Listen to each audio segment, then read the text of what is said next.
I just want to start with the broader China markets, if I may. The CSI 300, as I mentioned, essentially range-bound, it seems, or failing to find a sure footing this month.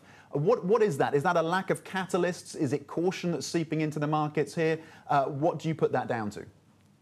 I think there are two driving forces. The first one is a very strong economic recovery. And therefore, the markets, on the other hand, expecting government support to kind of ease off into the third quarter and fourth quarter.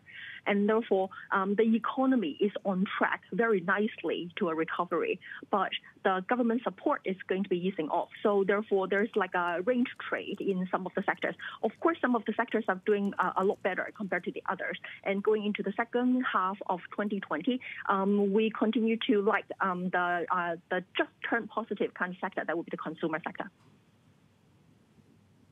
Okay, and one of the sectors that, of course, has done very well in the US and here in China has been tech, and you just need to look at the Chinex for that year to date. But you say that you're now concerned about valuations. Why?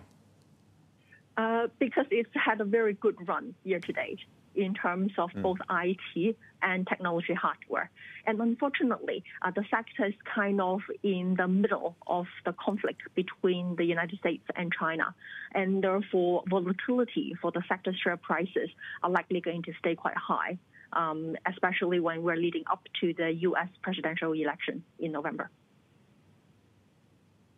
So, Selina, in terms of just your caution there, to follow up on Tom's question, is it more a short-term concern? Longer term, are you still constructive over internet and hardware? Is there a specific part of that sector then that you perhaps are more careful of? I am definitely quite positive over the long run on both IT and technology hardware, especially when the support on the whole mobile devices and network equipment supply chain is concerned. That's likely going to be quite positive because I believe that the Chinese government is very determined in terms of developing the whole space.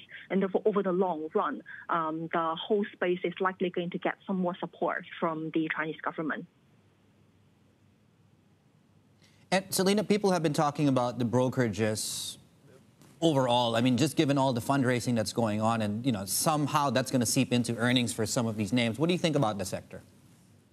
In the short run, it's likely going to be a trading opportunity in that sector.